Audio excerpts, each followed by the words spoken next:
Cette vidéo est une introduction à Landgraph, intégrant les traces de Landgraph dans ARIES tout en utilisant les LLM comme juge pour évaluer l'agent. Landgraph est une bibliothèque pour construire des applications à état, utilisée pour créer des agents. Cela vous permet de définir des flux impliquant des cycles, qui sont essentiels pour les architectures agentiques et qui diffèrent légèrement des solutions basées sur des DAG. En tant que cadre de bas niveau, il peut également offrir un contrôle plus approfondi sur le flux et l'état d'une application, ce qui est important pour créer des agents fiables. De plus, il y a aussi une persistance intégrée, permettant des fonctionnalités avancées d'interaction humaine et de mémoire. L'exemple que nous allons utiliser aujourd'hui est un agent SQL. Le concept est de répondre à des questions d'une base de données SQL. Les étapes de l'agent sont les suivantes, qui consistent à récupérer les tables disponibles de la base de données, à déterminer les tables pertinentes par rapport à la question posée, récupérer le langage de définition de données, ou DDL, pour les tables pertinentes, générer la requête en fonction des questions et des informations provenant du DDL.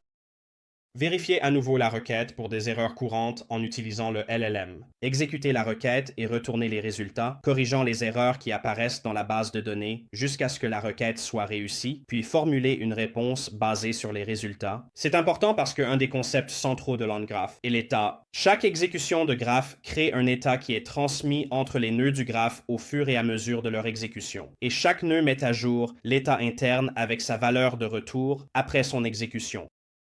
La mise à jour de l'état interne du graphe est définie par le type de graphe ou une custom function.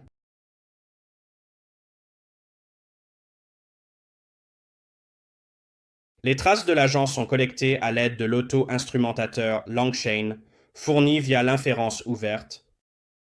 Il convient de noter que Landgraph est compatible avec l'auto-instrumentateur LangChain. Ces traces sont ensuite ingérées dans ARIES.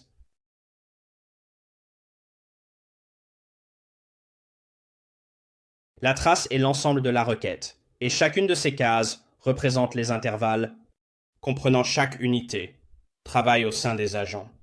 Cela inclut la chaîne, l'outil et d'autres. De plus, ce que nous avons fait, c'est exécuter deux valuations contre cet agent. L'un d'eux est la génération de SQL, qui consiste à vérifier si le SQL généré est correct en fonction des questions posées. En plus d'un évaluateur de vérité de terrain humain contre l'IA, pour vérifier si l'agent répond correctement aux questions par rapport à la réponse humaine dans un ensemble de données de référence fournies hors ligne.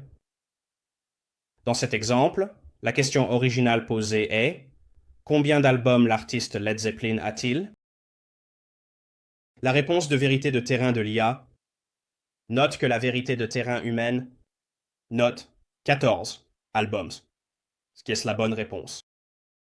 La réponse de l'IA a également indiqué que l'artiste Led Zeppelin a 14 albums, ce qui est correct. De plus, nous avons l'évaluateur de génération de SQL, où les instructions demandent le nombre d'albums de Led Zeppelin. La requête de référence a correctement identifié l'artiste, et la réponse fournit le fait « État dirigé, Zeppelin a 14 albums ». C'est un résultat plausible et correct de la requête. En revanche, nous avons aussi un autre exemple où c'était incorrect.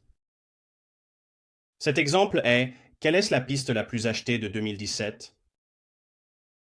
Nous pouvons examiner les évaluations et constater qu'il ne peut pas vérifier et identifier avec précision les pistes les plus achetées de 2017. De plus, avec la vérité de terrain de l'IA, c'est incorrect, car la piste la plus achetée de 2017, c'était une fille sexy. Mais la réponse de l'IA indique que la piste la plus achetée est Rehab, avec 3 achats. Parce que ces éléments ne correspondent pas, cela est considéré comme non pertinent. Tout cela vous permet d'aller utiliser Landgraph et le LLMS. En tant que juge, cela vous permet de suivre sa performance au fil du temps. Merci d'avoir regardé.